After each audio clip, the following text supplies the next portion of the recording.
Year and a half ago, I had challenging time because I was involved in the motorbike accident. I was a passenger on the motorbike, and we crashed into a car in the night on the motorway. And there was nothing what I could call happiness about this situation.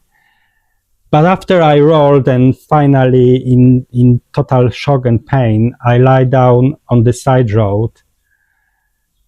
I saw the stars. I took deep breath.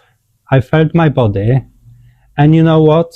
In this moment, I felt pure happiness. I was happy to be alive, but my aliveness was pure, wasn't obstructed by any life situation, because at that moment nothing really mattered. I was alive and I was happy. I was happy that beautiful people came to help me. They were talking to me. They were making me laugh. I was happy about all the medical staff who attended to us. I was happy about all the nurses I met during next few months who were looking after my wounds, and I was practicing my Spanish with them. And often people ask me as well, Tomek, but how it is with this state of happiness? There are lots of things happening in my world which actually makes me happy. There are lots of people who actually makes me happy, like my children, my partner, people I love. They make me happy. They influence your happiness. They inspire your happiness. They share your happiness.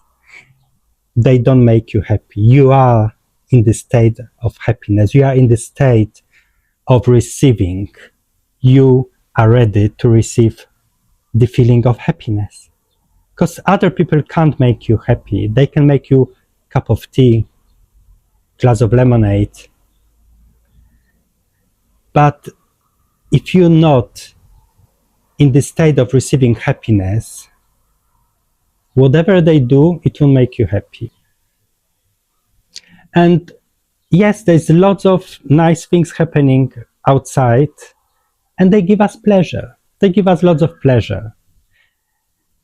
They give us pleasure which lasts for a moment or for some time, but the happiness comes really from our state we choose to be in. And also, happiness is such a big subject. It's like a beautiful, beautiful garden with lots of plants, flowers, birds, butterflies, lots of friends, they come to visit you in this garden to enjoy it with you.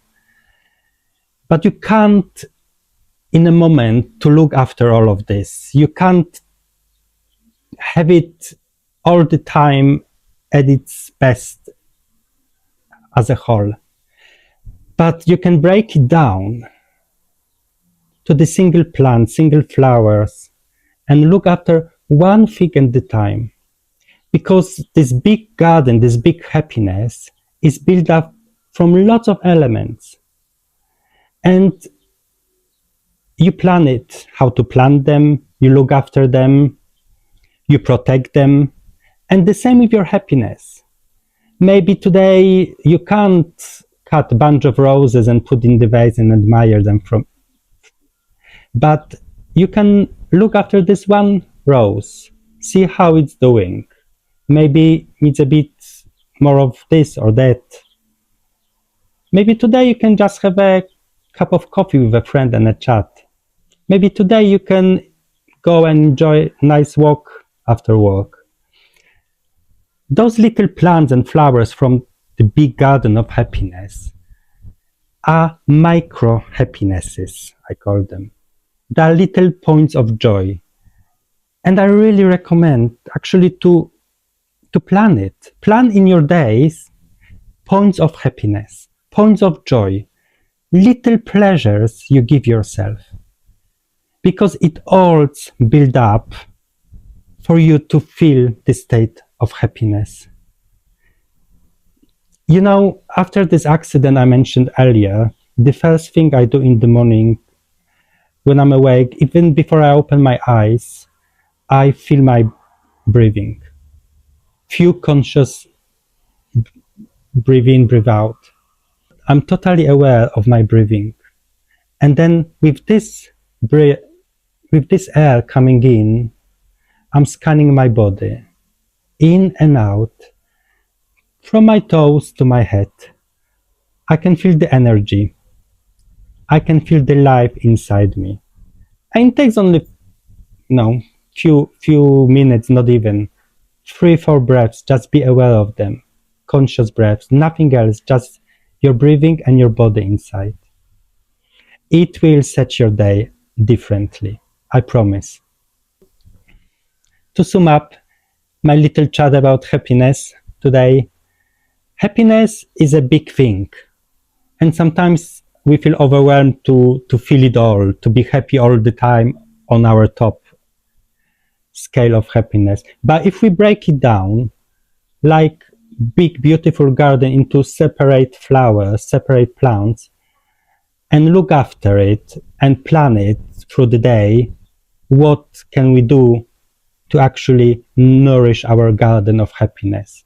Because sometimes even we need a bit of compost, which doesn't smell very nice, but the garden needs it. Sometimes maybe you need to say no to someone because you feel it's not aligned with you to meet this person. But your garden needs it. Your garden needs this smelly compost sometimes to grow. And please write in the comment how you look after your happiness. Thank you for today. I'm gonna finish my lemonade. It's 40 degrees in Spain today, so I need it. I need to stay hydrated so I can stay happy. Until next time.